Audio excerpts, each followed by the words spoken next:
So I'm going to read a few excerpts from one of my favorite novels of all time, On the Road by Jack Kerouac. Book takes place in the 1940s, follows Sal and Dean, two characters who are based on the lives of Jack Kerouac and his friend Neil Cassidy.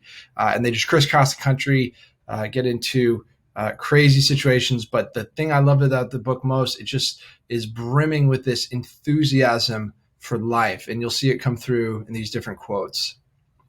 So start off with the most famous quote from the book. This is Sal talking in the 5th page. The only people for me are the mad ones, the ones who are mad to live, mad to talk, mad to be saved, desirous of everything at the same time, the ones who never yawn or say a commonplace thing, but burn, burn, burn like fabulous yellow Roman candles, exploding like spiders across the stars. In the middle, you see the blue center light pop and everybody goes, ah. So later in the book, this is again Sal. And for just a moment, I had reached the point of ecstasy, what I always wanted to reach. I felt sweet swinging bliss, like a big shot of heroin in the mainline vein, like a gulp of wine in the late afternoon that makes you shudder. My feet tingled. I thought I was going to die in the very next moment. This next one comes from when Sal and Dean are hitchhiking across the country.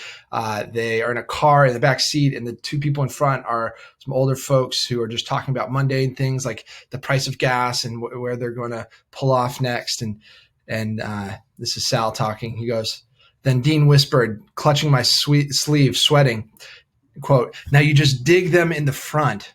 Dean said, they have worries. They're counting the miles. They're thinking about where to sleep tonight, how much money for gas, the weather, how they'll get there. And all the time they'll get there anyway, you see. But they need to worry and betray time with urgencies false and otherwise, purely anxious and whiny. Their souls really won't be at peace unless they can latch on to an established and proven worry.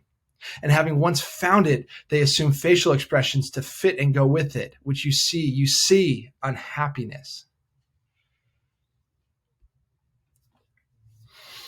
This is later now. Sal is, again, crisscrossing the country. I think this is when he was heading down to Mexico City from San Francisco, and he's talking to a girl on the bus that he's riding. He goes, and what else do you do for fun, end quote. I tried to bring up boyfriends and sex. Her great dark eyes surveyed me with emptiness and a kind of chagrin that reached back generations and generations in her blood from not having done what was crying to be done.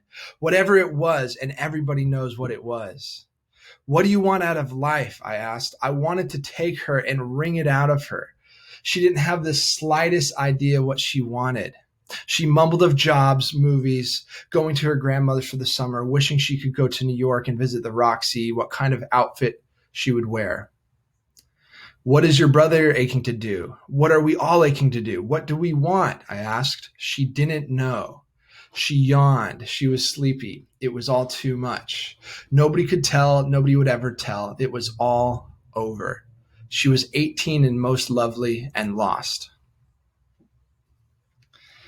The final quote to end the book, this is Sal wrapping things up. He goes, so in America, when the sun goes down and I sit on the old broken river pier watching the long, long skies over New Jersey and sense all that raw land that rolls in one unbelievable huge bulge over to the West Coast and all that road going and all the people dreaming in the immensity of it.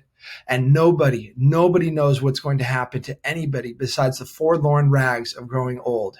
I think of Dean Moriarty. I even think of old Dean Moriarty, the father we never found. I think of Dean Moriarty.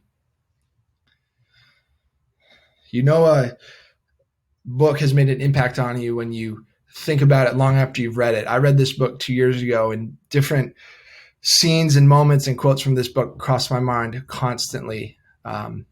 It's made a huge impact on me. It's the most powerful novel I've ever read. On the Road by Jack Kerouac. I highly, highly recommend it.